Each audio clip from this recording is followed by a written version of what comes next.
Welcome to Talking Pictures. My name is Christian Genzel. I'm a filmmaker and film journalist from Salzburg, Austria. Talking Pictures is a podcast series in which I talk to the people who made some of my favorite movies.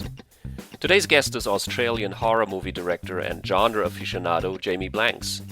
Jamie made a name for himself with his 1998 feature film debut Urban Legend, a neo-slasher movie that came out in the wake of Wes Craven's Scream movies and which told the story of a madman whose killings are based on popular urban legends. With a great cast of people like Alicia Witt, Jared Leto, Joshua Jackson, Robert Englund and Brad Dourif, and a keen sense of style, the film became a hit which spawned 2 sequels. Jamie then made another stylish slasher movie, Valentine, which took its cues from the Italian giallo movies and again featured an excellent cast of actors like Marley Shelton, Jessica Capshaw, Denise Richards and Katherine Heigl. Jamie directed 2 more movies in his home country, the grim, intense backwoods horror movie Storm Warning and a remake of an Australian 70s cult classic, Long Weekend. In recent years, he's worked as an editor and composer, most notably for popular Mark Hartley B-movie documentaries like ELECTRIC BOOGALOO or Not Quite Hollywood. In our conversation, Jamie discusses how he got the opportunity to direct Urban Legend after he was originally briefly involved with another well-known horror film of that era. He talks about his stylistic choices and the screen history of some of his actors, and he recalls receiving some very good advice from Wes Craven himself. We also discuss Jamie's other movies and talk about how his student short film Silent Number paved the way for Urban Legend. We talk about the feminist tendencies of Valentine, the extreme aspects of Storm Warning, the challenges of remaking Long Weekend, his influences, the appeal of Australian horror movies, and much more. Jamie even teases a new project he's working on as a director. The interview with Jamie Blanks was conducted in connection with our German language podcast Lichtspielplatz. So if you speak German, please visit www.lichtspielplatz.at and check out episode number 51, which features an in-depth discussion of the first 2 Urban Legend movies. Also, make sure to listen to Talking Pictures episode number 18, in which I talk to the director of the Urban Legend sequel, renowned editor and composer John Ottman. If you enjoy my conversation with Jamie Blanks, please visit www.talkingpicturespodcast.com to check out our other interviews and follow us on Facebook and Twitter. So without any further ado, here is Talking Pictures with Jamie Blanks discussing how he came on board of Urban Legend. The way I got the movie was I heard that they were putting into production another film by the guy who wrote Scream. It was called I Know What You Did Last Summer, and I'd missed out on Scream, even though they'd sort of put me on a list of potential candidates because of my short film, and I didn't want to miss out on the next one. So I thought I'll shoot a trailer for the script to prove them that I know what I'm doing, because I had about $4,000 worth of spare cash that I could throw at it, and so I went out and just shot elements from the screenplay that I thought, if I edited if the whole film had been shot and I was editing a trailer, what would be the moments from the film that I'd want for the trailer. And I just went out and shot those little elements and cut together this little trailer that I sent to the producer. Unfortunately, it got there after they'd already signed a director, but he did a fabulous job. And, Jim Gillespie did, he did as much as anyone for keeping that 90s sort of slasher resurgence happening. But the producers of the film promised me, they said, look, you'll either direct the sequel to this movie or we'll find something else for you to do. And less than a year later, true to their word, they contacted me with the screenplay for Urban Legend, which had been in development and was going to be fast-tracked into production. They brought me over in January of 1998, and the film was set to start shooting in Toronto in April, sort of late April. And so they hired me based on the trailer that I'd made and my short film, and obviously my passion for the project. And, I had a strong vision for how I saw the movie working. I thought the concept was really strong. I'd never seen anyone actually... I'd seen urban legends turn into movies before, like When a Stranger Calls, and there's this episode of that Joseph Sargent anthology movie, Nightmares, that was done in 1983. Other films have been based on urban legend. Alligator by John Sayles and Joe Dante. Not Joe Dante, Louis Teague had been based on an urban legend. So I just thought it was fun to take that premise and use it as the basis of a slasher film. It was a really inventive take on the slasher movies, and it was a different way to go after Scream had kind of sort of turned the genre inside out and kind of done a very meta approach horror films, I thought, this would be a smart angle for another film appealing to that same kind of market. Mm-hmm. So, they brought me on board, and it was all systems go. It was just hit the ground running and get the film ready to shoot. Mm-hmm. So the script was pretty far ahead at that time, or pretty much locked. Wasn't locked. It had been developed pretty extensively by Silvio and Gina Matthews, one of the producers. And then Silvio and I got together, and we spent a lot of time working while I was casting and crewing the movie. We spent a lot of time working and fine-tuning the script. Even bringing Silvio up to Toronto once we'd started scouting locations and reworking sequences from the movie to suit the locations that I was going to shoot in. So that work kind of was ongoing all the way through the first couple of weeks of production. Silvio was up there helping and working with me on the script.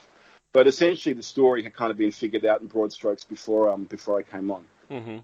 The ending of the movie was my idea. The coda at the end, we were trying to figure out how to end the film, and it was my idea to bring Rebecca back that way and sort of have the whole film being told as a story. So that was kind of a fun ending. Was that ending kind of a reversal of John Carpenter's The Fog? It sort of was.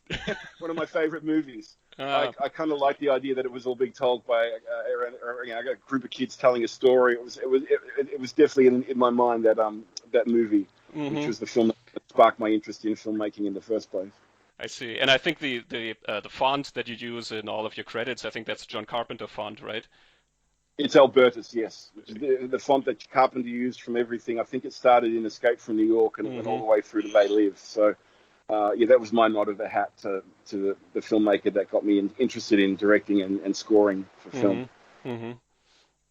So were you interested in urban legends before you made the film? Did you study them? Well, I'd heard of all the urban legends. I mean, I'd heard all the folklore stories. So as soon as I read the script, I recognized all of them, and I just thought it would be fabulous because if I recognized them in Australia, I figured they have pretty much worldwide appeal. It wouldn't be just something that American audiences would relate to.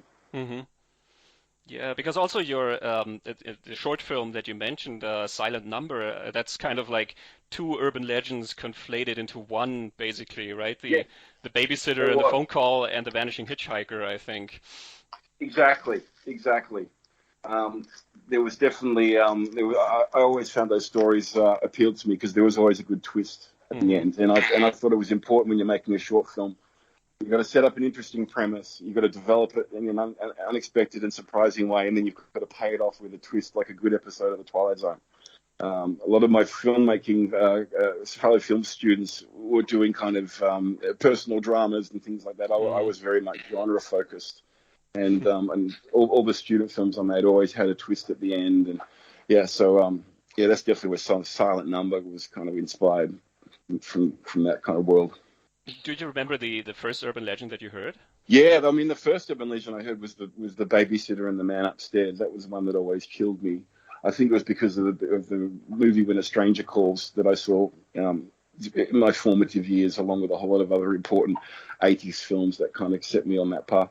That was the first one I remember distinctly being an urban legend. Mm-hmm. I'm curious, does Australia have different urban legends than America? I don't know. There's a sort of a legend of a bunyip, but all different cultures have their own urban legends. I mean, there's urban legends that are specific to all parts of the world. So there weren't any particularly Australian ones that I wanted to bring in. The most famous ones are the ones that we used in the movie. Mm-hmm. I always said I pity the person who's got to make the sequel to this film because we've gone and used all the really good ones. Yeah, actually, the first one I ever heard was the one where the boyfriend's death, in the car in the woods, and then scratching on the roof. And I think I remember hearing that one in Stephen King's book, Dance Macabre. He talks about the hook, and I remember reading about that. And I think that was the first time I heard that particular urban legend was through Stephen King and that book. Yeah, and it's interesting, too, that since you were supposed to do I Know What You Did Last Summer, again, that has that urban legend, the basis in urban legend with a man with a hook. Yeah, well, I Know What You Did Last Summer appealed to me very much because the setting and a lot of the elements in the film reminded me of The Fog. And, I'd always wanted to do that film just because of all that iconography associated with it. But I got there just a little bit too late, but they would have been very happy for me to direct that movie had I got my trailer to them a couple of weeks earlier. But then, I might not have ended up directing Urban Legend, so I'm very happy with the movie I ended up making first. So I was delighted to make that film. Yeah, I was going to say, I think it's a good trade-off. I think they It got sure is. a very good project. Now, were there any urban legends that you were hoping to include or that were discussed and then didn't end up in the script? Well, not really. All the ones that we sort of looked at ended up in the sequel. The ones we kind of thought about maybe using, they were never as good as the ones that we had in the script. So we didn't really feel the need to swap any of them out. Mm-hmm.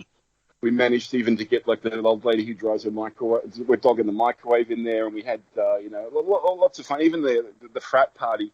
There's a lot of characters dressed with famous urban legends. Like there's someone with a spider nest inside their wig, and we had all sorts of fun with the frat party there too. So we managed to pack a hell of a lot of urban legends in, as many as we could. Yeah, I'm sure that must have been fun going through all those the folklore stories and I mean, which is basically a history of horror in a way.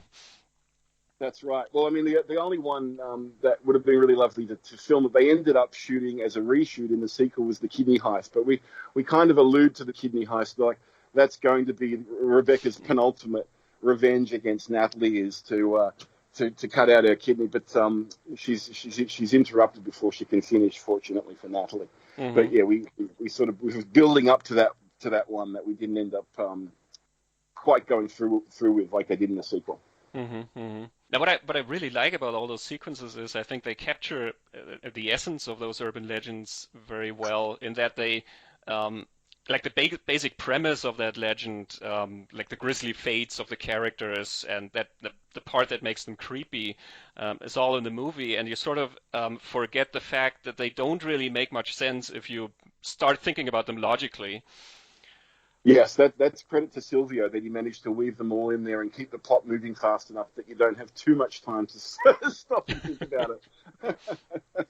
Like, I mean, case in point, the opening segment, which I think is brilliant. It's one of the best opening segments of any horror movie. Thank you. I think that's like a standalone short film almost. Yeah, it was a movie within the movie. Yeah.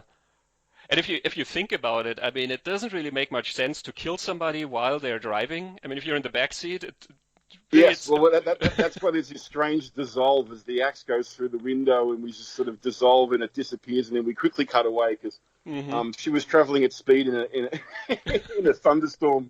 Yeah, it doesn't make a whole. But look, Brenda was committed to her theme, and she was really willing to put her own life at risk in order to carry through her plan. So I always thought, full points to Brenda. She's definitely nothing if not resourceful and hardworking, and she sticks to her topic. Yes, well, it's true. Killers are often very dedicated people, and they're often very admirable in their determination, I think. Yes. Very committed. Was the casting of Brad Dourif in that segment, was that sort of a reference to his history in horror films? Oh, it certainly was. It's funny. It was when I read the script. He was the first character that popped in. He was the first actor that kind of popped in my head as I was imagining that scene. And I guess it was because he played that stuttering character in One Flew Over the Cuckoo's Nest, Billy Babbitt. And if you look at the gas station, it's B&B Gas. So that we had a little bit of a reference to Cuckoo's Nest there, and also, obviously, he has that great voice. When he had to scream the line, I just remember his lines in Child's Play. He sounds wonderful when he's screaming at the top of his lungs. He's just got this commanding presence and this great voice. So, Brad was the first and only person I really considered for that role, and I was delighted when he said he'd do it.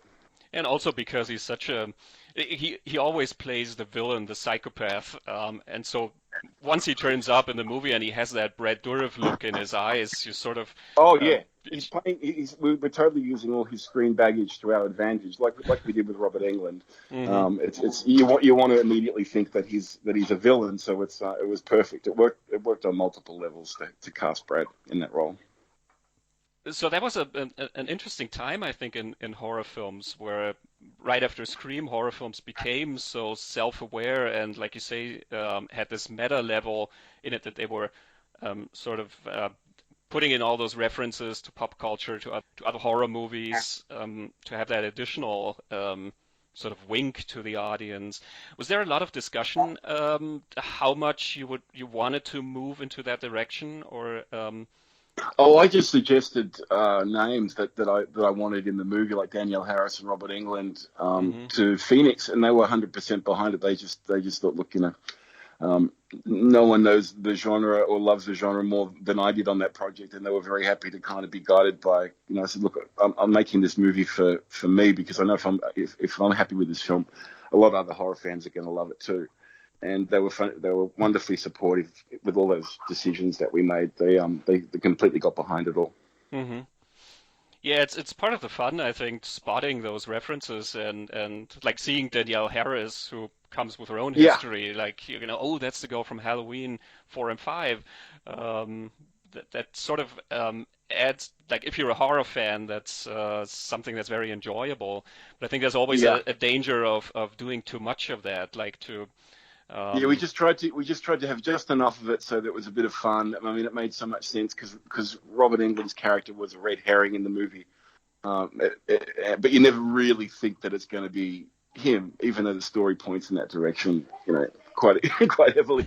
But we just thought we'll use their past horror film history to our advantage, and if we'd gone overboard with it, it would have just been a whole lot of stunt casting. But because we just sprinkled a little bit of it throughout the movie, I think that's why it works. Yeah, there's also a couple of references, like the Foxy Brown reference Yes. with the cop, or the Dawson's Creek joke, which I love. I didn't get it Yeah, back then exactly. because I Yeah, didn't that watch was that was the series, but a couple of years that later I was got my it. idea at the time. I said on one take to Josh, I said just react as though the theme song for Dawson's Creek comes on the radio, and he gave us that reaction, and we put the song in editing, and the audio, it was the one moment that tested highest out of the entire film with the audience. So we had to spend the money and buy that song for whatever, a second and a half that it appears in the movie. Yeah, again, I think it's a like a perfect little moment because it's not overboard. It's just this little the face that he It's a makes. throwaway. Yeah, Yeah, it's a throwaway little bit of meta humor that it was kind of key because it lets the audience in on the joke that that we're not taking this whole thing too seriously, that everyone's having a bit of fun with it, and I think that stuff goes a long way. I think the era is also interesting in terms of how much horror moved into the mainstream at that point.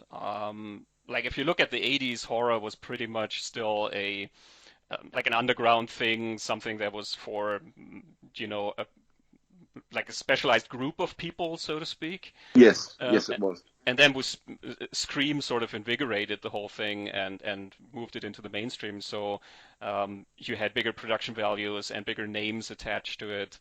Um, Yeah, it was amazing. It was the third time Wes Craven had a gigantic impact on the genre. I mean, the first time was with his Last House on the Left and The Hills Have Eyes, kind of ushering in that whole era of really dark, ultra realistic survival 70s horror. And then with Nightmare on Elm Street, he brought that whole element of rubber reality into the slasher genre in the 80s. And then with Scream, he kind of he sort of turned the genre on its head. I mean, and credit to Kevin Williamson too for that wonderful script. mhm. So yeah, I actually was fortunate. I got to have dinner with Wes, with Silvio Horta, the writer. We had dinner with Wes one night before we started production of the movie, and we just got to have dinner and just ask him a whole bunch of questions, and just spent a really lovely night with him. And yeah, it was just, we were just so honored to meet the great man, and to say, look, we're about to make a movie to appeal to the same audience that you just opened up with Scream, kind of seeking his blessing in a way. And he told me good advice. He said the first thing that the audience has to fear in any movie is the filmmaker. They've got to they've got to believe there's a madman at the wheel who's capable of doing anything to terrify them. So Sylvia and I took great note of that when we were working out the opening sequence to make that as terrifying as we could. I see. Yeah, I think that's good advice, and it certainly applies to Wes Craven's movies. Oh, it sure does. Yeah, he practiced what he Definitely. preached, that's for sure. Amazing. Did you experience that on a level like the when you have studio backing and you have higher production values and everything? Uh, did you experience more pressure to sort of turn in a Not, commercial not, product? not on that movie. I mean, there was definitely a degree of pressure because I was making my first film and I wanted to impress the studio very much with how I shot it. But I've always, even my short films and stuff, I've always been very visual with the way I stage things and with the way I use the camera. So I wanted to make sure that the rushes that the studio were getting every day looked fabulous, and they were really happy with what they were seeing. And I made sure that I moved that sequence, the opening sequence, up early in the schedule, so we'd have a completed section of the movie that they could see with, we could edit it, we put sound and music to it, temporary music to it, just so they could get a sense of a chunk of the movie as it would look finished. And that gave them a huge amount of confidence in me. Mm-hmm. And it took a hell of a lot of pressure off me once they'd given such positive feedback to that sequence. So yeah, we're strategic in terms of how we scheduled that in the 50-day shoot. Let the executives feel at ease, and then you're allowed to do what you want. That's right. Exactly. No, they were a wonderful studio. I've never been so supported by a studio since, actually. Phoenix were just a delight to work for. Now let's talk a little bit about your style, since you mentioned the camera and everything. I noticed very much that you move the camera a lot. There's always movement, like a lot of pans, a lot of movement, a lot of, basically the camera rarely stands still. And I imagine that it's difficult to edit when you don't really have those shots where everything stands still. I'm very careful when I'm shooting because my background is in editing. So to do some of those elaborate shots, that eats up a lot of your shooting time because you're setting up, big crane moves and it all takes time. And that means that you have to basically, there's a trade-off. You can't go in and get a whole lot of coverage on a sequence where you've got some elaborate camera movement. And I'm always thinking like an editor when I'm shooting. I'm always thinking, what's the shot that comes right before the shot that I'm doing and what's going to come immediately after it in the edit. And I'm always aware, I know where my cut point's going to be. So I always make sure that at the point that I need to come out of a moving shot, I have either a matching moving shot or some other way of getting out of the thing. So I've very carefully storyboarded the film so I could do those kind of shots without backing myself into a corner. Mm-hmm. Yeah, I was thinking of Sam Osteen, the editor who did Chinatown and Rosemary's Baby, and I talked to his wife or widow, Bobby Osteen, and she mentioned that Sam thought it was always like jumping into a moving car. Every cut was like jumping into a moving car because the camera was always moving. Yeah, well, it was a little bit different in the 90s. I mean, we had an audience that had grown up on MTV. And, you look at some of the later 80s movies, like you look at Reddy Harlan's Nightmare on Elm Street, and there's some really audacious camera moves in there. And then look at all the Sam Raimi stuff and Catherine Bigelow's movies and even Carpenter's movies. He moves the camera to quite a lot. And so I just thought, the audiences would be okay with that kind of style, if we're a little bit flamboyant with the camera sometimes. But it's also, look, it's a motion picture. I always think a motion picture should move. So... It's true. I think that's why they're called motion pictures, right? Yeah, as long as there's not unmotivated camera movement, as long as the camera's moving for a reason, I think you can get away with it. Now, one thing I really love about your images is you spend a lot of time, I think, on textures, like the lighting textures. You have a lot of sequences in the rain or in the rainstorm, yes, which does things with just the image and the lighting in the frame, but also reflections of water or yeah. Water's the filmmaker's friend. I've always thought. Even my student film Silent Number, we lit through this water that was coming down these big glass windows. And it created, it was it evoked parts of Suspiria to me, which is a film that I've always loved stylistically. We were coming right up against it with Urban Legend in terms of reality. We didn't want to make it so stylish that it didn't feel real. We were trying to create a middle ground where we could have a bit of style, but it was also still grounded in some kind of reality. I just watched James Wan's Malignant last night, which got a lot of great things about it. But the lighting is very artificial. It doesn't feel like the real world. And so, but that's a style that he was embracing. I think he was going much more of a Dario Argento, Mario Bava kind of lighting palette. So it's all just about what sort of lighting style you set for the movie, and then you've got to stick with it. That becomes your color palette. Hmm.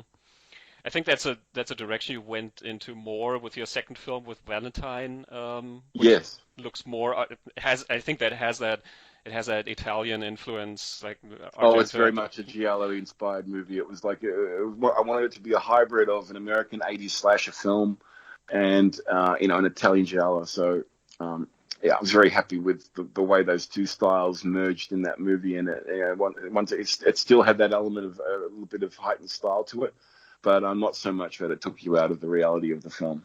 I think uh, it's noticeable very much in this segment at the art exhibition. Yes, that's Uh, probably where we get our most flamboyant with that sequence. uh, That was always kind of a big centerpiece, kill for that movie. So a lot of time and resources were dedicated to getting that sequence working. I It can was good fun. imagine.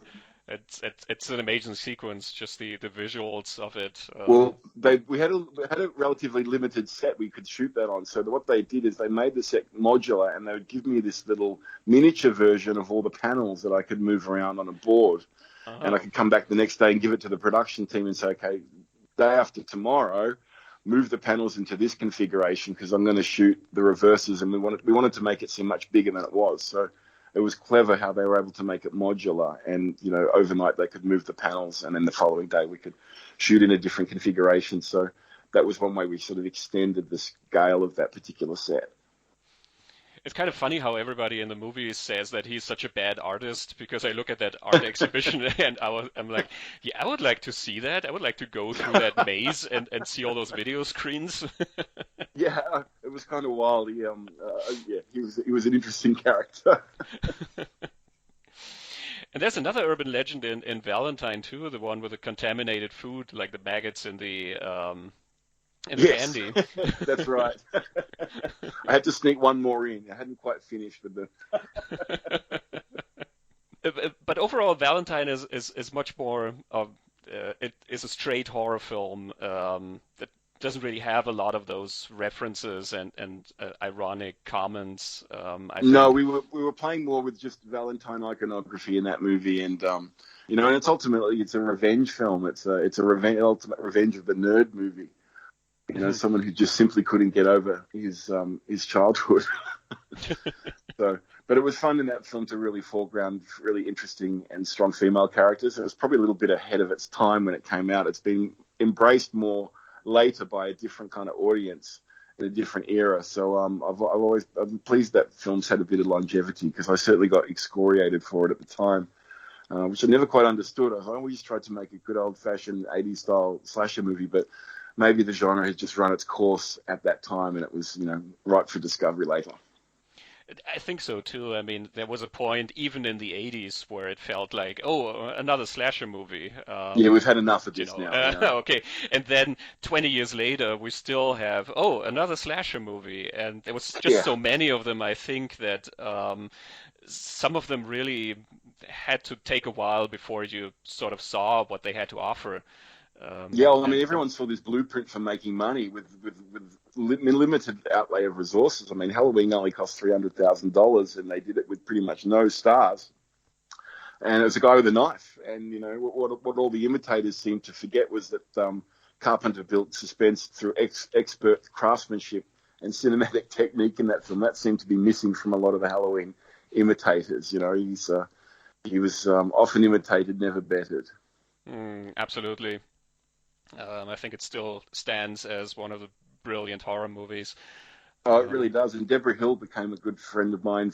She was instrumental in getting me into the Directors Guild and helping me get my work visa to do Urban Legend. And I remember the first time I met her in her office, I came in like a total nerd with my Halloween laser disc for her to sign. And she became a really good friend and mentor of mine. And we even caught up a couple of times when she was in Australia. And yeah, she was wonderful. I was devastated when we lost Deborah, but mm, but I definitely, I owe her a huge set of gratitude, not just for all the help she actually gave me with my career, but just early on, just as an inspiration, and mhm, for setting me on that path in the first place. mhm. Yeah, I mean, she was involved with so many great movies. It's She was just a wonderful person, just a gorgeous human being, and I really loved her. mhm. Yeah, speaking of that like the female characters in Valentine, I always sort of took it as a dark take on a romantic comedy, but also Yeah, like a really it's almost a feminist picture, in that the it is. men are so It's like a useless. it's like a really dark, fucked up version of Sex in the City. Sex in the City with a body count. Do you when you create characters, do you feel that they have to be likable or sympathetic or because Valentine has a lot of unpleasant characters, let's put it that Yeah, way. well, all the men in Valentine are. I mean, that's kind of the running joke in Valentine is all the men are creeps. The only decent guy in the movie is this recovering alcoholic played by David Boreanaz, and we And all know he's the what killer. ends up. Yeah, he gets revealed as the worst of them all. So that was kind of the ongoing joke. The key in that one was to kind of clue the audiences into what it's kind of like for women in the dating scene and some of the toxic masculinity that they come up against. I mean, we drew very broad stereotypes in that movie because it's supposed to be a little bit of fun too. It wasn't a straight, dark and deep horror psychological study. Valentine's it's a fun slasher film, but we did have a lot of fun there with the male characters. What I find interesting in Valentine is with the opening sequence, you sort of identify with the killer in a way. Yes, Even, because we're putting the audience in that position where they're experiencing the humiliation with him. I think that's an interesting choice because I mean, for the rest of the movie, you don't even know who he is. He hides behind a mask, and it could be anybody from the Yeah, we, cast. we had we had to convey the depth of the humiliation that he suffered in order for not to justify what he does, but for it to make some kind of sense. Because if he wasn't humiliated to that degree, um, it wouldn't have worked. But once again, it's not the women ultimately responsible for his huge humiliation. They might reject him and taunt him a little bit, but it's those four bullies. So I thought if there's ever a sequel to Valentine, you should go after those little fuckers. Take them out. Yeah, I think there's also an interesting point of view there because a lot of criticism was always leveled at those horror films for being misogynistic, and I guess a couple of them are, but I always seen it as a case where, you have strong female characters, you have female characters who are proactive and who know how to defend themselves, who are the heroes of the stories. The slasher film, I mean, the Aliens got a lot of credit at the time for being the first film, or even the first Alien. Put a woman in that role where she was kind of playing the traditional male role in a movie. But you look at all the slasher films; it's always been a woman who fights back and prevails against the killer in those movies. Hmm. So I don't know if you go so far as to call them feminists, but I would say that's a good counter to the argument that these films are misogynistic. I've always found Jason and Michael Myers are equal opportunity murderers, and they're happy to kill as many blokes as they are the ladies in the films. Hmm. Absolutely. As in Valentine, I mean, it could be easily set up that he just takes revenge on the girls who rejected him, but basically takes revenge on the whole world. Yeah, he's pissed off at everybody in that.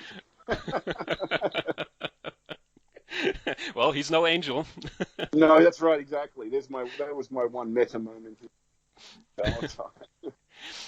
Was the Cupid mask in that movie, was that supposed to look like Joshua Jackson? No, it was actually that mask was designed. I remember my wife and I going off to Barnes and Noble or Borders and buying these books on Botticelli, and we were just going through picking out iconic cherub images that we liked. And we found one particular painting that just nailed the look I was after, and we gave that to design to K and B, and they designed it based on a Botticelli cherub. Hmm. So that's where it came from. It was originally a pig's mask in the movie when Donna and Wayne Powers wrote it. And, that would have been freaky enough, but it just didn't feel Valentine enough. So we decided a cherub's mask might look really creepy. And I was very pleased with how that all came together. Hmm. I think it's getting progressively more difficult to come up with a look for the killer in slasher movies because It sure is, especially when you need to hide their identity and make it somewhat plausible. That's why we opted for a generic kind of parka in Urban Legend, because it could be something that enough people in the campus might have. It became a bit of a running joke that so many people had the same parka. We sort of lent into the silliness of that too. Yeah, true. I think Roger Ebert made a little bit of fun with that in his review. Yeah, he did. I often found Ebert missed the point when it came to the entire genre. He definitely Yeah, was not my target audience for the film. it's true. I remember his review of one of the early Friday the 13th movies where he was so Yeah, appalled at how the he audience gave that. reacted. Yeah, he gave Betsy Palmer's name out to the audience and encouraged them to write letters to her, admonishing her for being in the movie. I mean, that's outrageous. That's definitely stepping beyond the line of film criticism. I think ultimately Ebert and Siskel helped the box office with all their condemnation of those movies. I think slasher fans, like, if it's upset those two guys, that it becomes essential viewing. I think that was true generally for horror cinema back then when, serious film criticism said that it's not a film that you want to see, then you absolutely know that you want to see it. That's right. It was just the same as sticking an R rating on a movie if you were 15 years old. It was like, well, I need to see this film. It obviously has elements that I want to see. Yeah, there's this German film encyclopedia, which is one of the biggest film encyclopedias in the world. I think it's the only ongoing print encyclopedia in the world, the Encyclopedia of International Movies, and it's actually Oh, put out wow. by the Catholic Church. Right, Oh, they have wow. they have a media commission, and so with most horror films, they were basically disgusted by the film, and they had this little phrase at the end of the review which said, "We advise against it." And that sort of became like a stamp of approval. You knew if you were a horror fan, then if the Catholic Church says we advise against it, then yeah, Yes, well. that would be a green light to me to immediately go and seek out that movie. I was always waiting for somebody to put that on a poster, to as a recommendation. Well, my third movie, Storm Warning, is still to this day banned in Germany. So I was kind of very surprised at that, because it's only got an MA rating in Australia, which is like a step below an R rating, and there's plenty of R-rated films in Australia that are available in Germany. So I thought they definitely took a strong stance against my movie, Storm Warning. Hmm. Yeah, I mean it's gotten better in Germany with censorship and everything, but there are still a couple of movies which are complete no-goes in a way. I think there is a cut version of Storm Warning available. Um, I don't know how much is missing, but it's a shorter version. I mean, I can Yes, imagine I've the heard. parts that are missing. I imagine there's probably about a minute of it missing. But I'm actually working. There's a lovely gentleman at Turbine Media that I'm working with who's trying his best to get the film unbanned in Germany. So that's an ongoing process at the moment, because he's very keen to release a proper Blu-ray edition there. So that'd be really great if that happens. I actually work together with Turbine Media. I create special features for them. So Oh, you know Christian Barsh then. yeah, he's Yeah. he does the licenses he's the buyer for the company. Oh, he's a lovely man. He's been sending me special edition. He sent me the 4K Texas Chainsaw Massacre, and he's going to get me Hmm. the 4K Hills Have Eyes. He's a good guy. Very fond of Christian. Yeah, there's a lot of great stuff coming from them. There's a great edition of Pitch Black coming out in a Oh couple of wow! months. Uh, I'll have to hit him up. I just occasionally write Christian a very nice email to catch up, and he's always very very generous. hmm Yeah, there are a couple of interviews that I did for the box, a couple of features that I made with the writer of Pitch Black and John Cox, the animatronics supervisor. Oh, nice. Oh, I'd Um, love to see those. so yeah, I'll ask Christian if I'll tell him, but Yeah, tell him you spoke. I'll definitely mention it. And I would really look forward to seeing a special edition of Storm Warning here. Yeah, it would be really nice for it to come out properly finally. How much of a different experience was that shooting Storm Warning in Australia versus shooting those two slasher movies in America? Oh, it was different in a number of ways. I mean, I had a lot more freedom and a lot more time in post-production on my two Australian films. I even wrote the score to those two movies. I had so much time in post to do that. It was fewer resources, much fewer days to shoot the picture, but I had a really terrific crew. They worked really hard, and we had a wonderful time on that movie. I had a lot more studio interference on Valentine than I ever did on Urban Legends. So, and a lot of the violence got trimmed out of the movie, even after the MPAA rated Valentine R. The studio decided to cut some of the stuff out because they were concerned because of Columbine, and they'd been associated with the Matrix, which had at the time sort of been, linked to the Columbine massacre because the kids were wearing trench coats and all the guns and everything. So they were very nervous about the content of Valentine. And at the time, Warner Brothers hadn't directly produced a hell of a lot of horror films. They weren't really known like they are these days for producing a lot of horror. At the time of Valentine, it was very, very rare for them to do a film in that genre. So, it was much different working in Australia. I got to work with Everett de Roche, who I've been a big fan of for years and years. He wrote so many classic Australian genre films. And he and I worked on both those movies together in Australia, and I loved that experience. It kind of feels like Storm Warning is a film that couldn't be made in America at all. No, because it's such an extreme it's very film. much. Well, Everett wrote the script in the 70s, so it kind of feels and behaves like a 70s exploitation movie. In Everett's original script, the couple get stripped naked, and they spend half the film actually naked, and we're not going to go that far. It'll be banned everywhere. So it was fun to be able to just let my hair down and do something with a bit of teeth. And I always used to love old school practical makeup effects, and we had a ball designing some really gory kills in Storm Warning. It was great fun. I felt like I was 15 all over again. Do you think there's a limit to how far a horror film can go? Yeah, I do. I do actually. I think there's certain subjects that you just don't touch. In the interest of good taste. That involves anything involving children, and like I thought a Serbian film went a little bit too far for my taste. This is a very good film, but it's not something that I personally want to go to. I mean, I know filmmakers like Cronenberg think all censorship is bad, and I agree with him. I think censorship itself is wrong. It's not up to somebody else to make a decision what is acceptable viewing for an adult audience, but I firmly believe in classification, and I think certain films should not be available to kids. That said, I was the 14, 15-year-old kid desperate to see every R-rated film I could get my hands on. But there's just certain films that I just think maybe you wouldn't you wouldn't want your child seeing certain things at the wrong age. I certainly. I was editing Storm Warning in my home with a very young son. I had to make sure that the screen wasn't freeze framed at certain points because it might have caused lasting psychological damage. Yeah, but it's true. It is a disturbing film.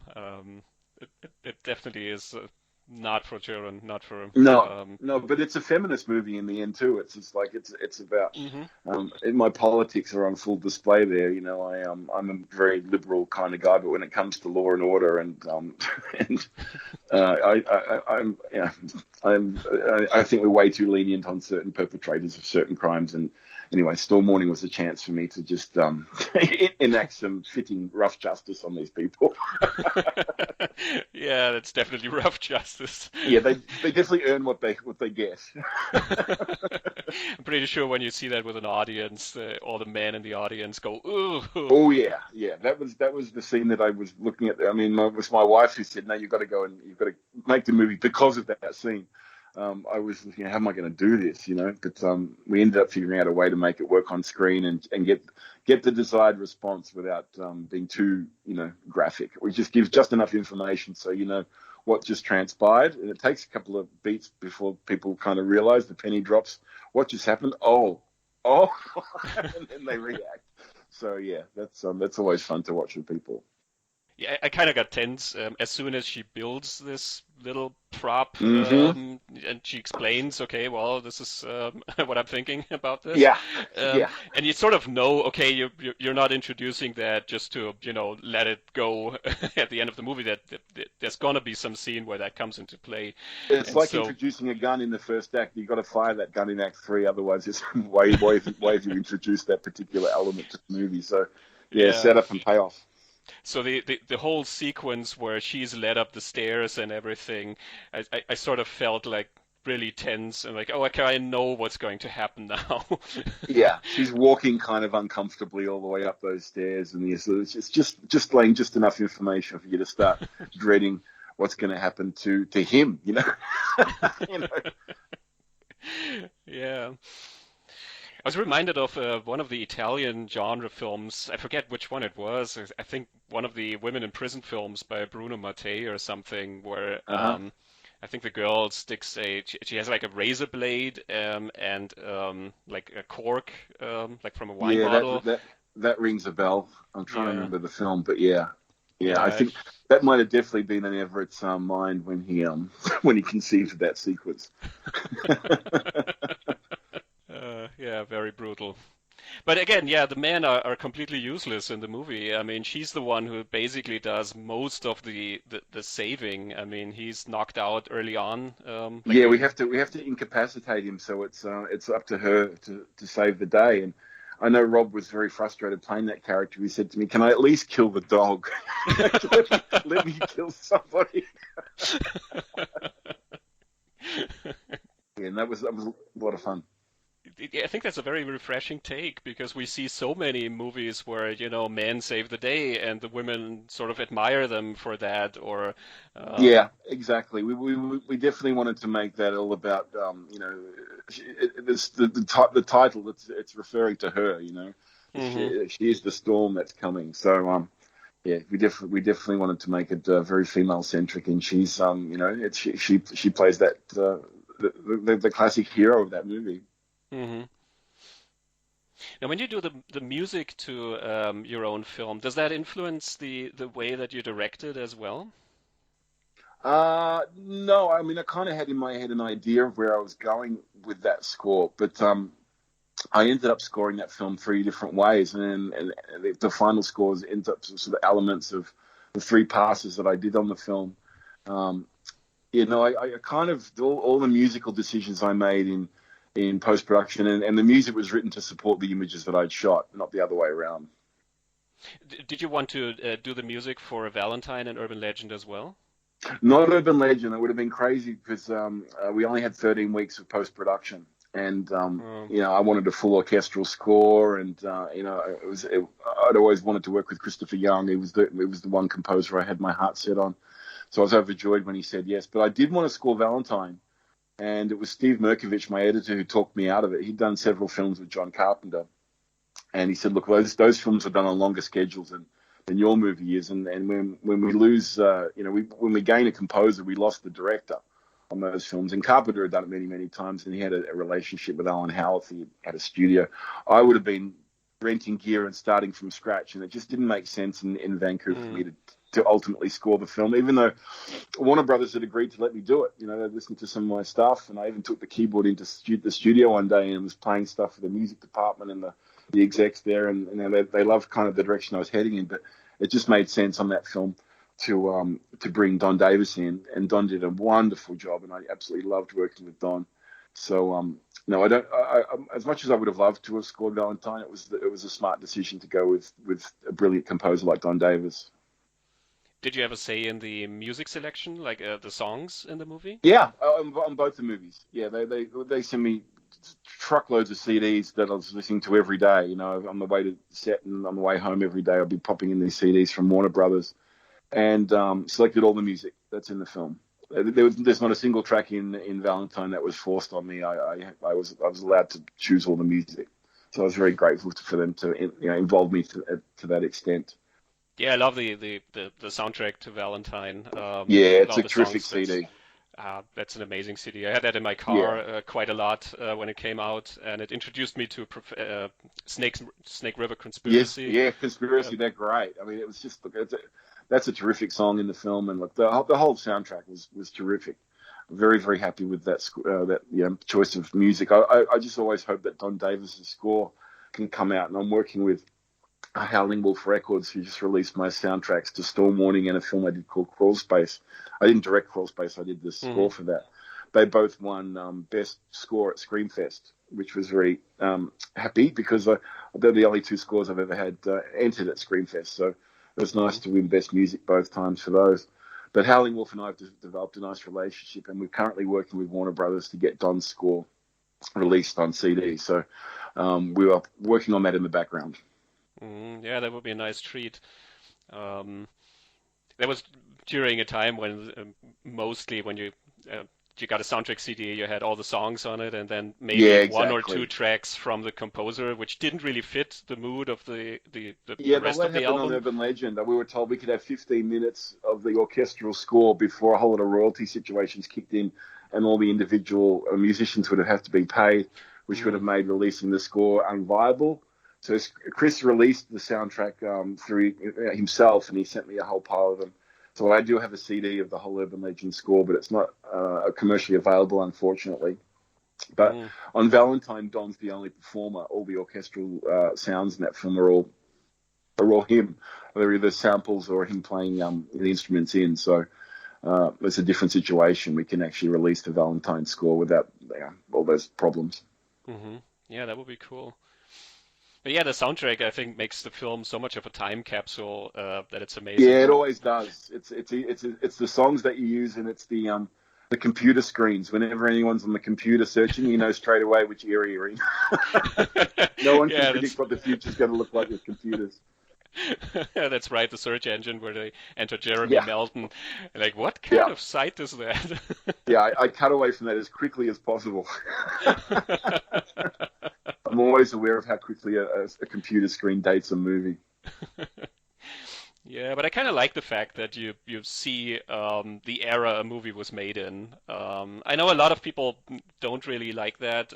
They want movies to be timeless in a way, but I think timelessness is something that's not part of the way things look or the way things sound. It's something in the story that makes it timeless. Yeah, that's right.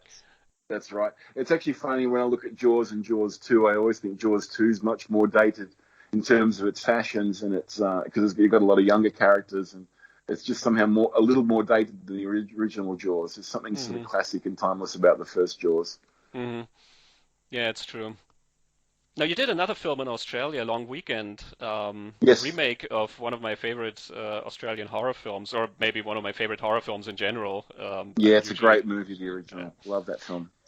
The interesting thing about a remake is always how much do they go away from the original, or what do they change, or what do they leave in the script. And I was very surprised how close to the original your remake of Long Weekend was. How much discussion was there about in which direction to go?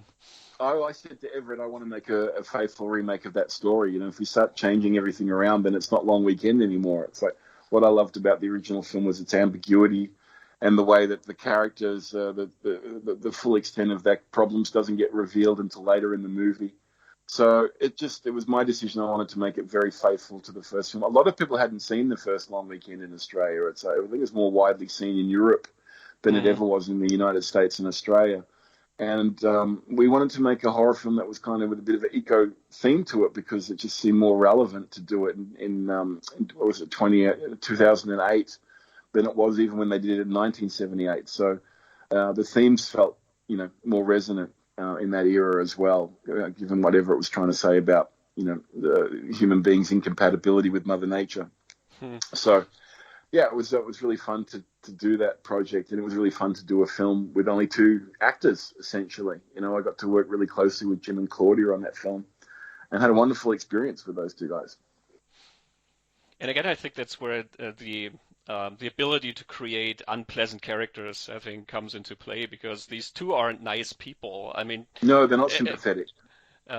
She's a bit better. She has a couple of moments too where you think, oh my God, but he's basically the asshole in the story. But Yeah. both of them are really very, very edgy characters. You don't necessarily want to spend a lot of time with them out in the wilderness. No, I think that's, it might have put some people off the movie because we took that approach. But I just embraced the chance to do something that was different like that, which wasn't as a conventional one kind of approach to a way you'd set up characters that you're going to spend an entire movie with. But that's kind of the theme of the film. Is these two people are so toxic. They're toxic with each other. They're toxic to the environment around them, and they ultimately lead to their own destruction. What I really find interesting about that story is that usually horror movies have a sort of, let's say, point of no return. There's usually a taboo that's being broken, something that you're not supposed to do, and then it happens, and then all hell breaks loose. Yeah. And a long weekend doesn't really have that moment. You kind of feel that that moment happened long ago, long before the movie even started. Would you agree? Yeah, I think that was always Everett's intention. Maybe it's the point when they talk about what happened in their relationship. I think that's maybe the point that Yeah, everything's broken. There's an affair. There's an aborted baby. It's just stuff that they just couldn't recover from. hmm And this weekend away was supposed to be a last kind of grasp to try and make things work. And it's a revelation for both of them that relationship's dead in the water. Was it important for you to keep that sort of doomed Yeah, feeling for the characters? I wanted it to be very faithful to Everett's original intentions, and I think to change all those things, you're fundamentally changing what the point, what the movie's ultimately about. And I wanted to preserve all those elements that I loved about the original. I think that's why the original works so well. Yeah, the original was always one of my like a sort of an underground cult movie that I could recommend to people and they've never heard of it. Yeah, Um, it's I think a lot, international audiences found it a lot more interesting than Australian audiences did because we're so familiar with the Australian bush that it doesn't seem exotic or strange to us. But I think it worked much better for international audiences. So since I had a similar response, I had much better reaction to the film in Germany than I did in Australia, just like the original film did. So it's interesting how that has persisted. yeah, I guess the nature that you see in the film is so much more amazing to us because well, those are images that we don't see every day. Yeah, exactly.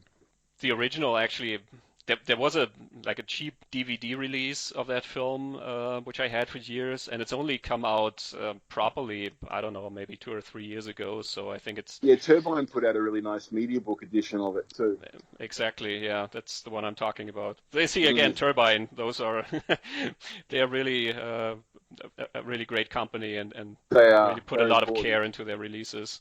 Yeah, we need the companies that are focused on classic genre films and keeping them in circulation. hmm So I'm sure I'm not the first person to ask you that, but when's the next Jamie Blanks movie due? I'm actually in negotiations to direct a new movie starting next year. So I'm off to the States to make a new movie. I can't say what it is, but I'm very excited about it.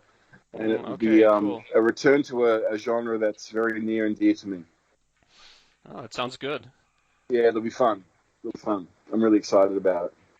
Were you ever involved in some of the like the Urban Legends sequels or No, no, they offered the sequel to me, but I was doing other projects at the time and working on Valentine, getting that ready. So I thought about directing the sequel, but I didn't want to do the part two. I was very happy with the one that I made and hmm just wanted to move on to something else.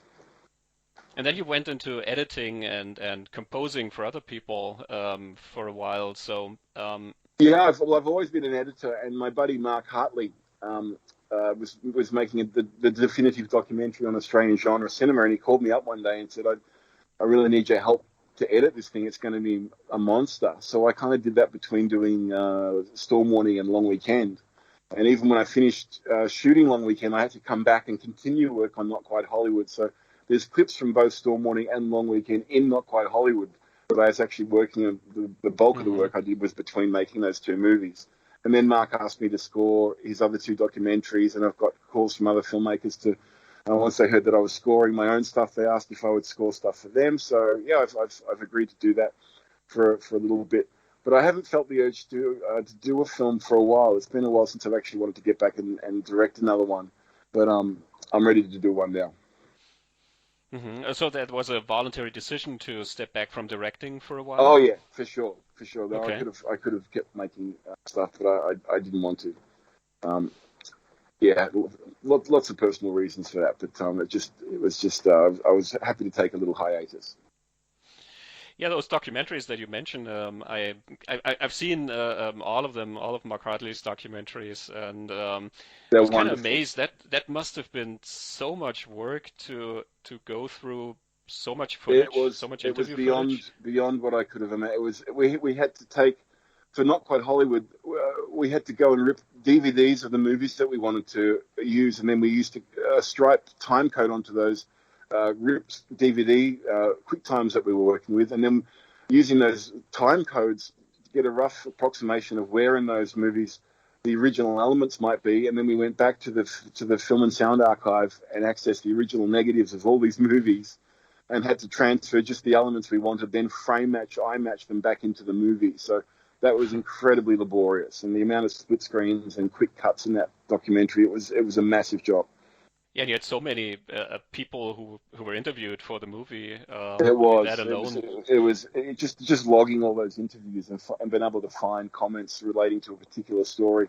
That was a massive job. It's one of the biggest editing jobs I've ever taken on. But I really loved it, and I was really, so glad to be involved in that film because it was the first time we'd taken a serious look at Australia's genre film history. It's like Hmm. those movies were mostly ignored. So I Hmm. was very happy that Mark asked me to be involved in that. So how long did it take to find sort of a through line through all of that material to find the like the structure of that documentary? We worked 7 days a week for months. I mean, we were on that thing for a long time. It was a very, very long period of post that were on that picture. Wow. It took a long time. Wow. I wasn't involved in the editing of his second one, but I helped him cut Electric Boogaloo and scored the last two documentaries for him. So that was more fun than I've ever had in my life doing the score for Electric Boogaloo. One day I'm working on a Charlie Bronson thing for Death Wish 3, and then another time I'm writing Chuck Norris on Ninja music, and then we're doing something by Zeffirelli. So it was just I was able to do all sorts of different musical styles in that documentary, and it was just so much fun. Hmm. One of the most fun jobs I've ever had, actually. Yeah, when I saw the documentaries, I always kept wishing that, there were longer segments with the individual people because there are so many interesting and great people in there who I feel they have so much to tell us. And then sometimes they're only in there for a minute or two. It's Um, true. I mean, that's why there's been so many DVDs released with added extra interviews from Not Quite Hollywood. I mean, mhm. there must be 50 or so DVDs that have come out in the wake of that documentary that use footage from that documentary in there. So yeah, we actually probably could have cut a TV series out of it. There was enough material. That would have been amazing, like a really comprehensive look at Australian genre cinema. Yeah, we might still be editing it.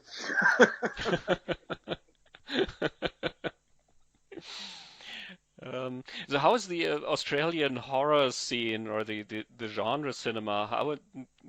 Is that in comparison to the United States? Because Well, Australia started very late doing horror films, basically only in the 70s.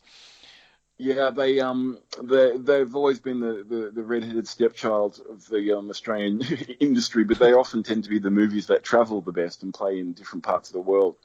So genre films have actually. I think Mad Dog Morgan was the first Australian film that ever sold internationally at the AFM or the Cannes Film Festival. So yeah, Hmm. it's interesting how those genre films have always kind of worked well overseas, if not so well in Australia.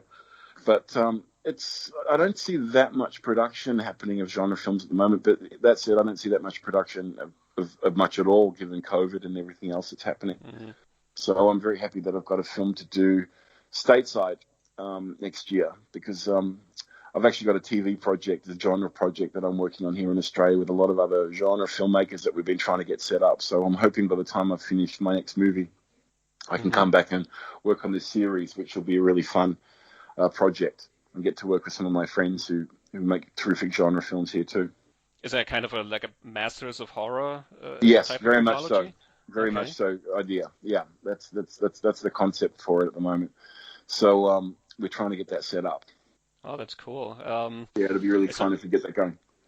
I sort of noticed the Australian genre cinema coming back in the early 2000s. With Yeah, films with like Wolf Wolf Creek. Creek. Yeah. Yeah, Wolf Creek helped, and then that's the reason I decided to make Storm Warning out of Australia, because I'd seen Wolf Creek do so well internationally. I thought, well, maybe audiences are now ready for films with funny Australian accents. I mean, when the first Mad Max came out, they dubbed Mel Gibson with an American, so Yeah. the accent didn't always work so well internationally. Yeah, I remember I saw a film called Body Melt. That was Oh one of yeah, the Phil Brophy. I know Phil. Yeah.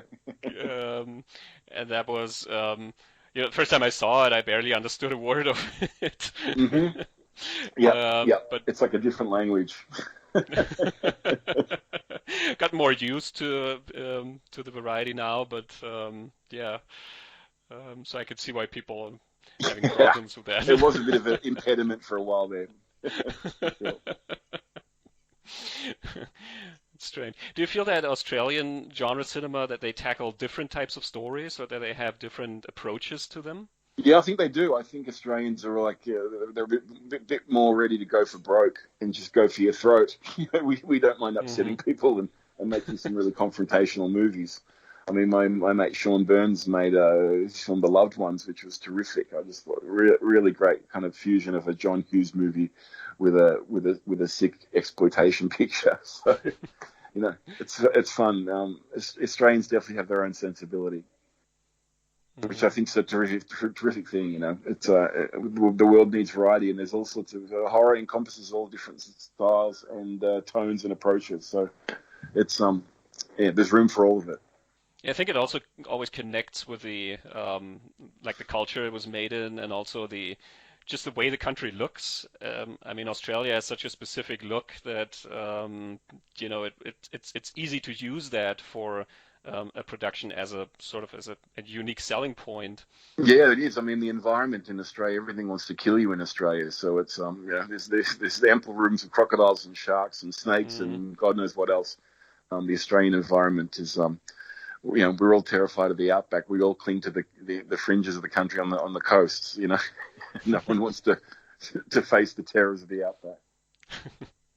I think that's one of the fascination that's part of the fascination when you see a long weekend here in Europe, because like if you live in Germany, there's just no way you could get lost in the in Mother Nature, Right. the way they do there, because even if you do get lost in the woods, you would just have to walk a little while into one direction and there's the next city. That we don't Right. have those big spaces.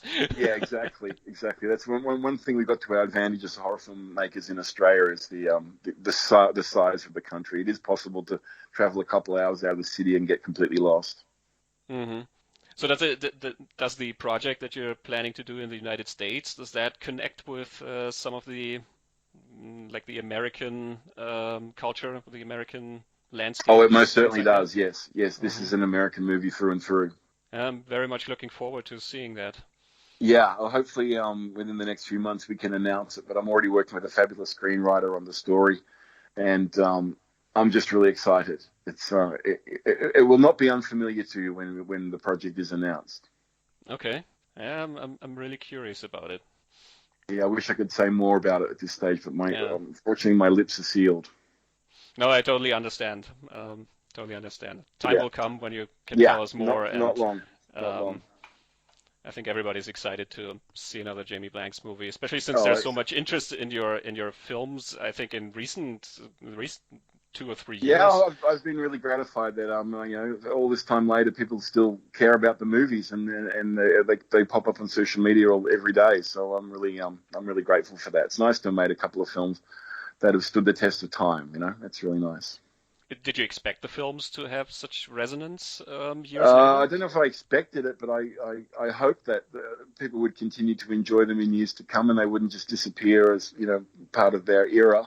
Hmm. You sort of hope that they cling on. I mean, there's plenty of films from that time that people don't talk about it all the time, and it's nice that I've made a couple that have resonated with audiences and continue to do so, and continue to find new audiences. Different generation of kids growing up. I mean, there's kids who've grown up with those movies who, it's they're personal favorites, just like I grew up with all my favorite movies. It's nice that there's some people out there who think that way about the films that I've made. Yeah, I think it becomes part of your, let's say, horror art education, the movies that you watch during a certain time in your life, right? That's Um, right. And they were all made with passion and love for the genre. I mean, there was nothing cynical. At no point was I just thinking this is a cheap cash in, cash grab. I wanted to make a really good film both times, and worked really hard on the craftsmanship of the movie and the look of the masks and the casting and the screenplays and the cinematography. All of it was done with a great deal of care. So, mm. um, yeah, I'm just pleased people still watch them and they're thought of well by the fans of the films. And I think it shows the attention to detail. That's I think part of why the films have such resonance. Like come back to the opening sequence of Urban Legend. Like just the part with her in the car and she's singing along to the song. Yeah, yeah, It's such off key, and then there's this one moment where she doesn't remember the line and she yeah, just goes la, exactly. la, la.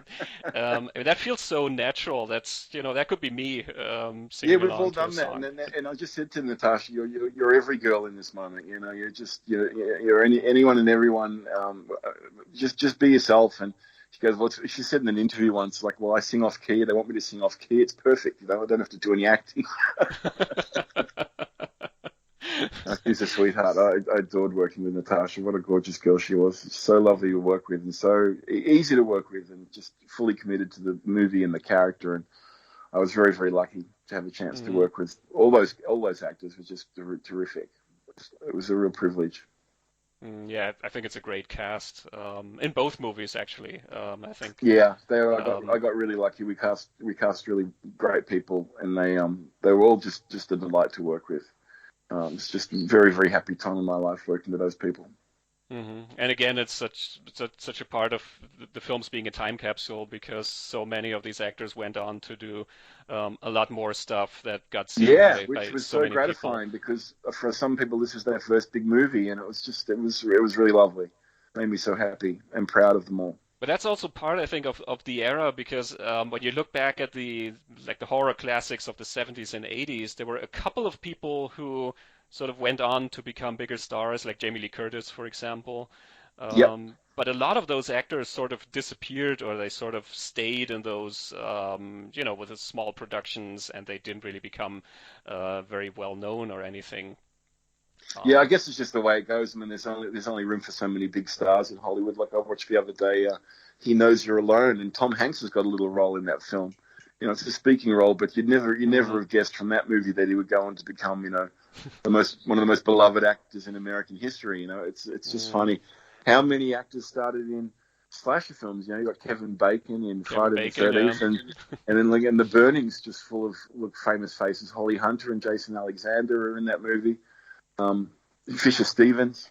So Hmm. it's interesting. There's always it's always George Clooney starred in Return to Horror High and Return of the Killer Tomatoes. Yes, so Yeah. they've all got to start somewhere. So but it was interesting. We interviewed a lot of people for both Urban Legend and Valentine. So I'm not surprised that the ones we ended up casting ended up going on to other things because they were competing against really talented actors. I could have cast a totally different group of people in Urban Legend. They would have been wonderful as well. It's just that we chose Mhm. those people because they were the best ones for the roles. But their talent was obvious to me then, and I'm not surprised other directors auditioned them and looked at them and thought they'd be perfect for my movie.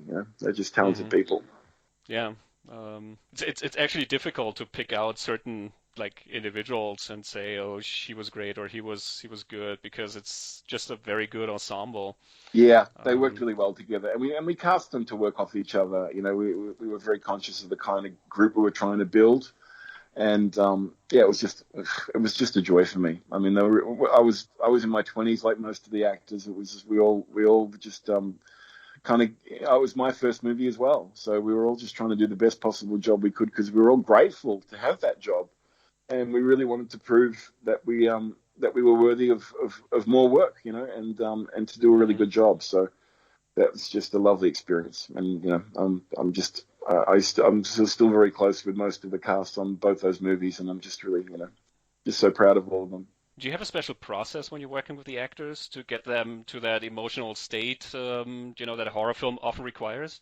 Yes, well, every actor is very, very different. So every actor has a different process that they need to get to a place. Like the easiest one for me to work with, who had just had all that stuff available straight away, was Tara Reid. You know, she had a big chase sequence in Urban Legend, which required her to do all sorts of physical stuff and emotional stuff, and she could just turn it on and off, and it was completely convincing. In every, we used to call her one take Tara because she nailed everything first time. I mean, I often would go for a second take because of camera or whatever, but it was never because Tara wasn't believable.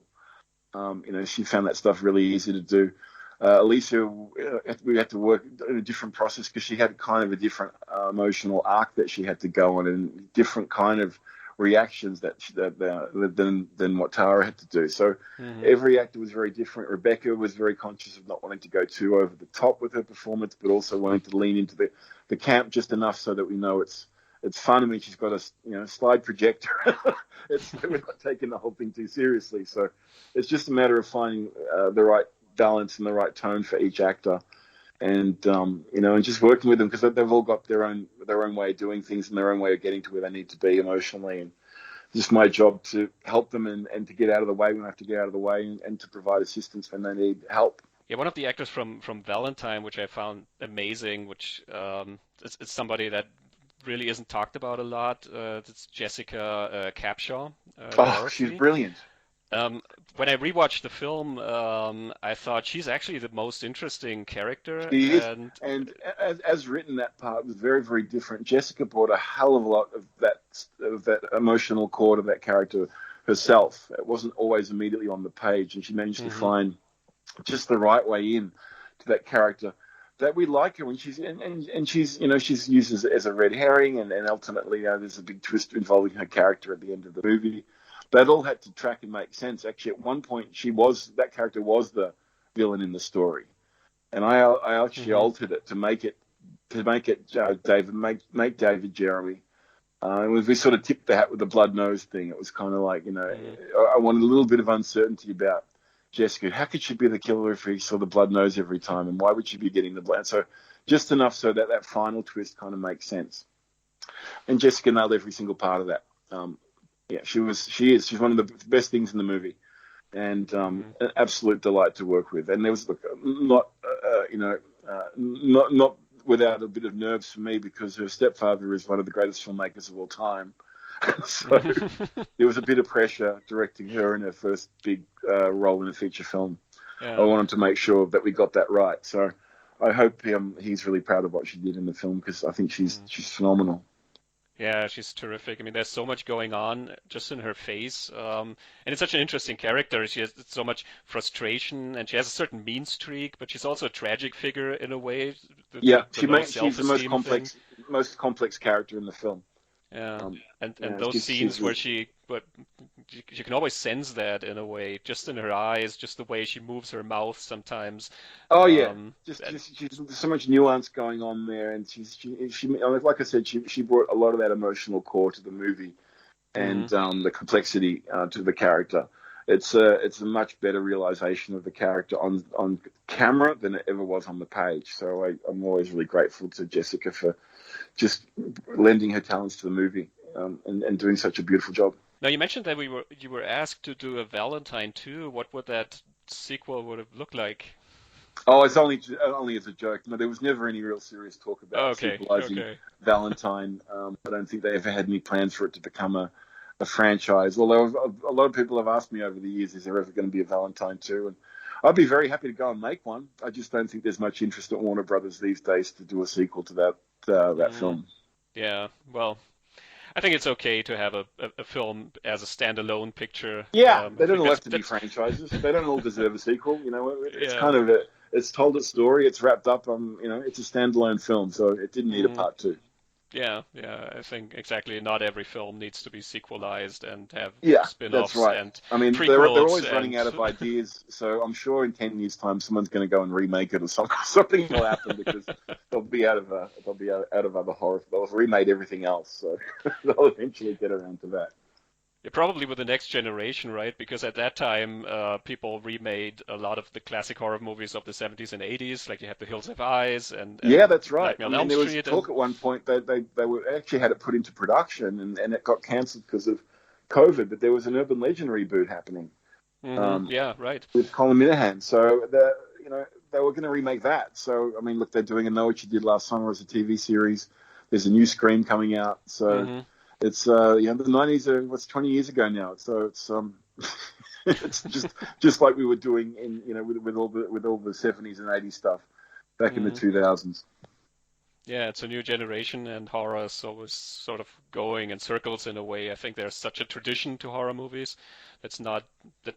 I think it's a stronger tradition than in other genres. Like you don't see a lot of comedies sort of referencing all of the classics from their genre. Yeah, But well, in they don't have the same fan base. They don't have the same fan base that are so mm, passionate. Horror film fans, they're in it for the long term. They don't become horror fans at 15, and by 50 they don't care anymore. They're in it for life. So they mm, it's a different. I mean, they don't have conventions for action and comedy movies. They have them for science fiction and horror films because it's a different fan base who have a totally different relationship with the movies that they love.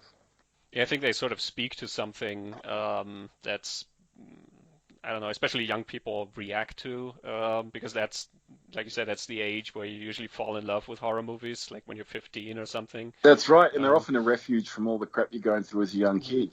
These mm, movies can be. I know that they certainly were for me, and plenty of my friends who are now successful screenwriters and filmmakers have all said the same thing. They were so important during their youth. These movies, so and I don't think that's ever going to change. no, I think that especially when you're a teenager, you feel like you often feel like an outcast, and you sort of try to grapple with the fact that people are gonna die, and there's uncertainty in the world, and stuff like that. And horror Exactly, movies are sort of a way to deal with that, but in a confined space, in a safe space, in a way. exactly, exactly. Mm, Horror fiction and horror movies have always had that function. They perform a psychological service. Unlike some genres, they do have a psychological function as we're growing up. That's why they're so popular. yeah, Wes Craven, I think, once said that horror movies are boot camp for the psyche. Yeah, that's right. They're like a rehearsal for your own death. So do you still follow all the horror movies that come out? Oh, of course. Yeah, no. Like I said, Mm, if you're in it, you're in it for life. No, I watch everything that comes along, and I try and stay in touch with what all the other filmmakers are doing, and um, I'll always love the genre. That will mm. never change. So yeah, the next projects we can expect from you are going to be horror films Oh then yeah, too. the only Yeah. projects you can expect from me are going to be horror films in the near future. I very much like to do a comedy and stuff, but I'm built for this kind of filmmaking. It's where my passions are, and it's what I'm good at. It's because I love it, and hmm I never do it cynically. I only do every project with 100% conviction and love for what I'm doing. And probably Long Weekend was the closest I've been to be out of my comfort zone in terms of its topics and its characters, like we discussed. But I'm very, very happy with the next project where I'm going to be. It'll be right in my sweet spot, so it'll be great.